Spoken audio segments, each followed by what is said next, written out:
एक जमात की बात नहीं कर रहा, जो इंसानी हकूक की पामाली मुझे 32 सालों में अब है साडा, तो मुझे ऐसे लगता है इस मुल्क में आइन और कानून तलाशे गुमशुदा है। सानू नहर वाले पुल उत्ते बुला के हो रहे आइन कितने रह गया। सारा सब आप बताए, सहाफत हो या पॉलिटिशियन हो, क्या वो अपना इजहार राय का हक जो उन्हें आइन देता है वो इस्तेमाल कर रहे हैं हम सब लोग ईमानदारी से, या किया देने जा रहा है? अस्सलाम वालेकुम। नहीं जी, बिल्कुल नहीं कर रहे। जैसे आपने कहा था सहाफत, सहाफत का तो नाम ही मत लीजिए कि जो चंद किरदार हैं और उन्होंने उस सहाफत को, वो कहते हैं ना कि जो हाल किया है कि अब तो इस पर कोई बात करने को भी दिल नहीं करता।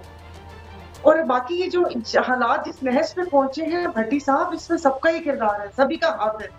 उससे पहले भी ये चंद साहब भी बात कर रहे थे, मोहम्मद साहब बात कर रहे हैं, कुछ आप इलेक्शन के हवाले से बात कर रहे हैं। देखिए, आइन और कानून कहाँ पर है? नहीं है यहाँ पर आइन और कानून। अदालतें आपकी आजाद हैं। अदालत, जज एक ऑर्डर करता है और उसको मानने वाला कोई नहीं होता कि जज भी मजबूर होके कहता है कि भैया तू प्रेस कॉन्फ्रेंस कर ले, तेरी जान छूट जाएगी आप दीदा होकर। आजकल तो आपने जितनी टिकटॉक देखनी आप इन अदालतों में देख रहे हैं कि जहाँ पर वो फिक्रेबाजी और कह के और वो पॉइंट से निकलते हैं जिसपे आपकी एक टिकटॉक बन सकती है या सोशल मीडिया पे वायरल हो सकता है। इंसाफ कानून उदे विचकार कितने भी नहीं है। और बाकी ये इलेक्शन लेकर क्या करेंगे? क्योंकि जमहूरियत, पहले मुझे बताए ना, जमहूरियत की डेफिनेशन बता दे। क्या ये जमातें भी जमहूरियत का मतलब इनको पता है? कि ये आज भट्टी साहब, मेरे बावर्ची और ड्राइवर में लड़ाई हो गई। वो बावर्ची ने कहा कि ये किचन में आता है और मेरे काम में टांग अड़ाता है। बड़ी मुश्किल में मैंने इनको तस्फिया करवाया कि भाई तू बाहर ही रहे, तू उसके काम में दखल ना दे। तब आप मुझे बताएं कि जब ड्राइवर और बावर्ची अपने अपने दायरा कार में एक दूसरे की दखल अंदाजी बर्दाश्त नहीं कर सकते, तो ये सियासतदान जिन पे आवाम भरोसा करती है कितने सालों से, ये क्यों लेट जाते हैं? मतलब आपस में बैठ के कोई चीज आप वो क्यों नहीं वो करते? आप कह रहे हैं कि जमहूरियत, ये साफ शफाफ इलेक्शन, साफ शफाफ इलेक्शन कभी हुए? आप तो खुल खुला के, जो एक सियासतदान का काम होता है, आप बिना किसी दबाव के वो काम कर सकते हैं। क्योंकि मैं तो 5 साल से इस ऐवान की भूल भुलैयों में हूँ, मैंने तो नहीं देखा कि यहाँ पर वो कोई काम हो। भले वो वजीर कानून साहब ने वोटिंग करनी हो कि जी बोला है किसी ने तो मैंने उनको वोट दे दिया, भले वो सादिक संजरानी साहब की दोबारा जिस तरह वो हुआ था और 14 वोट इधर से उधर हो गए, वो आपको और हम सबको भी पता है कि 14 वोट कहाँ से कहाँ चले गए। तो जिस वक्त ये सियासतदान अपना कोई फैसला ही नहीं कर सकते, पीआईए के लिए मैं चीखती रही, पीआईए में आपने बिठाकर जी एक कमर्शियल एयरलाइन को एक फाइटर पायलट में चलाना है। जब आप लोगों की इतनी सी भी नहीं चलती, तो ये टोपी ड्रामा, जमहूरियत, अवाम, ये सारा किस लिए? चुप करके जैसा चलता है चलता रहने दें। अच्छा, ठीक कहा आपने सायरा साहबा, बिल्कुल ठीक कहा। मैंने एक शॉर्ट सुनवाना है और एक लंबी चार्ज शीट की है मोहम्मद साहब ने, मैं उनको भी टाइम दूंगा ताकि वो जवाब दें। मगर इससे पहले खाकान अब्बासी साहब का एक शॉर्ट सब मौजूद मेहमानों को सुनाता हूँ कि वो क्या तजवीज़ दे रहे हैं। चंद साहब इस पर भी कमेंट कीजिएगा end of course you should be answering जो कि मोहम्मद साहब ने बात की है। तो पहले ज़रा सुनिए खाकान अब्बासी साहब को। जी चंद साहब, एक तो ये बड़ा अजीब इन्होंने एक बात की, इंक्लूडिंग इमरान खान, ये नवाज शरीफ को ये सुना है, मशवरा भी दे के आए हैं, इस पर भी कमेंट कीजिएगा। पर मगर फर्स्ट ऑफ ऑल मोहम्मद साहब ने जो एक कहा है कि वीकन किया है डेमोक्रेसी को बकौल उनके इन तमाम जो लेजिस्लेशन हुई है। जनाब चंद साहब। देखें जी, पहले तो मैं शायद खान अब्बासी साहब के बयान पे दूंगा, ये बिल्कुल मैं उनकी बात से इत्तफाक करता हूँ। हमारे लिए ये रियासत, ये मुल्क सबसे अहम है, बाकी चीज़ें सबसे बाहर हैं। और इस वक्त अगर आपने इस मुल्क में पोलराइजेशन या नफरत या सियासत या ख़त्म करनी है, तो इन 5-6 लोगों को बैठ के मुल्क के बड़े बड़े मुश्किल फ़ैसले लाएअमल तय करना पड़ेगा। और ये बिल्कुल बात ठीक है, इसमें पॉलिटिक्स होती है, एंगेजमेंट है, PR का नाम है। तो आप अगर आपस में बैठ के फ़ैसले नहीं करेंगे तो फिर फ़ैसले कहीं और ही होंगे, फिर हमें रोना नहीं चाहिए। दूसरा, जो सेनेटर साहब ने बात की, देखें, आप सिर्फ पीपल्स पार्टी को ब्लेम ना दें। पीपल्स पार्टी ने आज तक अपनी सर्वाइवल की जंग जो शहीद भुट्टो की शहादत के बाद से लड़ी है, और कभी जब भी बंद गली में फेंकी गई है, फिर पॉलिटिकल फोर्सेस के साथ मिल के उन लोगों के साथ भी हम बैठे हैं जिन्होंने भुट्टो साहब को कोआला के पुल पे फांसी का वादा किया था, जिन्होंने डिमांड की थी, जिन्होंने शहीद बीबी ने जिनके बारे में लिखा था, हमने इस मुल्क के लिए, जमहूरियत के लिए उनके साथ भी बैठे। अगर आज इस मुल्क का कुछ पॉलिटिकल स्पेस ली थी 2008 से 13, 18वीं आईनी तरमीम हो या बेनज़ीर का सपोर्ट प्रोग्राम हो या बड़े बड़े काम हो, तो वो पीपल्स पार्टी ने किए हैं। अगर आप सिर्फ चंद कानून साजियाँ हुई हैं, मैं समझता हूँ ये गैर ज़रूरी थी। ये मैं आपसे इत्तफाक करता हूँ कि डिबेट होनी चाहिए थी। रबड़ स्टैंप कभी भी कानून साजी मुल्क के लिए या पार्टियों के लिए अच्छी नहीं होती। लेकिन आप पूरी पीपल्स पार्टी पे वो ये ब्लेम दे देना कि हर चीज़ की जिम्मेदारी, आज लेवल प्लेइंग फील्ड कौन सी जमात मांग रही है सिवाय पीपल्स पार्टी के? कि आज पीपल्स पार्टी डिमांड नहीं कर रही, खुल के डिमांड नहीं इलेक्शन की कर रही। इससे पहले बिलावल साहब ने खान साहब को मशवरा नहीं दिया था कि आप आएँ, सियासत को अभी भी मौका है, सियासत को शिद्दत से पीछे करें, तशद्दुद से हटाएं?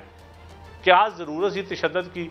जब एक जमात पीटीआई के लोग जब पॉलिटिक्स में कहें कि हमारे भी चीफ के साथ बैठना चाहते हैं, हमारी मर्जी का डीजीआई हो, हमारी मर्जी का चीफ हो, तो फिर सब ठीक है, हम पॉलिटिकल इंजीनियरिंग करें तो ठीक है। तो फिर जब आप अपने लिए पॉलिटिकल इंजीनियरिंग को आइडियल समझते हैं तो फिर दूसरे अपने लिए समझते हैं। लेकिन पीपल्स पार्टी ना आपकी पॉलिटिकल इंजीनियरिंग की हिमायत करती है, ना नून लीग की पॉलिटिकल इंजीनियरिंग की हिमायत करती है। हम इस वक्त दरमियान में खड़े, लेवल प्लेइंग फील्ड आप दोनों जमातों से मांग रहे हैं। इसलिए मांग रहे हैं कि आप ये छोड़ें अपनी मर्जी के अपॉइंटमेंट्स करवाने, और फिर उनको अगर मर्जी के ना हो तो फिर आप उनको पॉलिटिसाइज करें, उनको मिलान करें, उन इदारों पे हमले करें। ये इन चीज़ों के हम खिलाफ हैं। अगर जख्म देखने हैं तो पीपल्स पार्टी के जख्म सबसे गहरे हैं।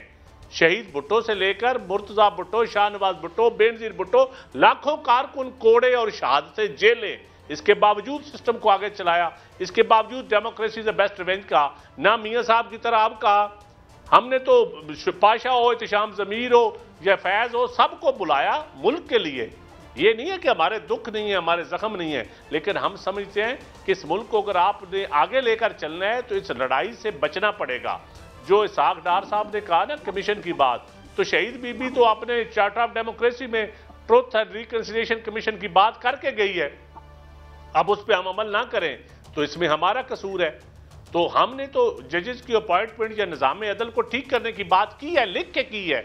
अब अगर 18वीं तरमीम में भी ना होने दी तो नून लीग ने ना होने दी, बाद में पीटीआई ने पॉलिटिकल लोगों के साथ बैठने से इनकार कर दिया, पॉलिटिकल फोर्सेस बड़ी सलाम से लेने से इनकार कर दिया। तो आज आप भुगत रहे हैं, सारे भुगत रहे हैं, कोई ज्यादा भुगत रहा है, कोई थोड़ा भुगत रहा है, लेकिन भुगत सारे रहे हैं। बड़ी अच्छी बात की है मोहम्मद साहब। इन्होंने एक बात जो हम भी अर्ज करते रहते हैं अपनी नाचीज़ हैसियत में, हुजूर ये एक पार्टी जो है उसको जब कान पकड़वाए जाते हैं तो बाकी बगले में जाते हैं, फिर वो उठ के जाते हैं, दूसरे आ जाते हैं।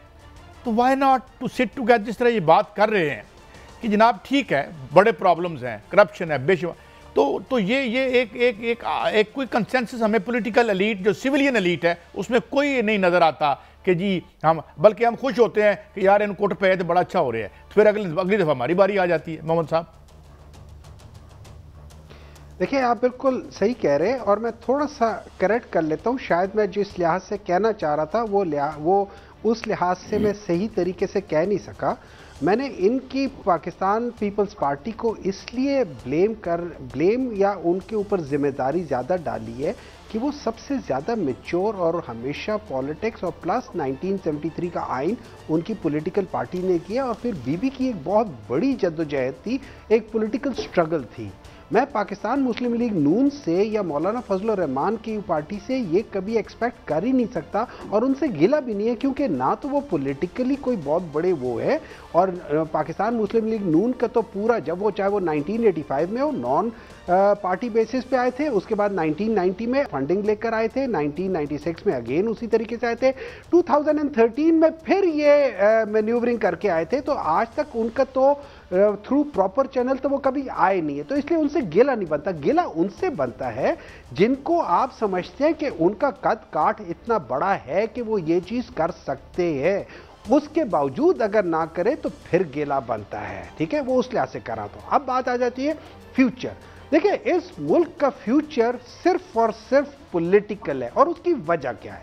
वजह यह है कि अगर आप आसपास, जिसको हम एविडेंस बेस्ड डिसीजन कहते हैं, आप आसपास जितने मुल्क हैं जो हमारे साथ, हमारे बाद या हमसे जरा पहले आजाद हुए थे, उनके अंदर और पाकिस्तान के अंदर देख लें कि फर्क क्या है। इसके बावजूद कि पाकिस्तान को अल्लाह ताला ने इतनी ज्यादा, एक तो इंटेलेक्ट, बहुत सियाने लोग हैं, अनफॉर्चुनेटली गलत तरफ अपनी सोच इस्तेमाल करते हैं। नंबर 2, अल्लाह ताला ने पाकिस्तान को बदजरा कमाल चीजें दी हुई हैं, आपकी सोच होगी क्या, लेकिन हम उसका कितना सही इस्तेमाल कर रहे हैं, कितना गलत इस्तेमाल कर रहे हैं, हम लोग कितने मिलावट करते हैं, हम लोग कितना झूठ बोलते हैं, वो चीजें हमारे अंदर आई है। इस वजह से उसको आगे जाने का तरीका सिर्फ एक है कि political parties and only political parties, उनको आपस में यह तय करना होगा कि हमने एक दूसरे की टांग नहीं खींचनी। लेकिन इसके साथ जो सबसे इंपॉर्टेंट चीज है और जो आजकल आप सुबह रोजाना देखते हैं, एक बहुत लंबा वो है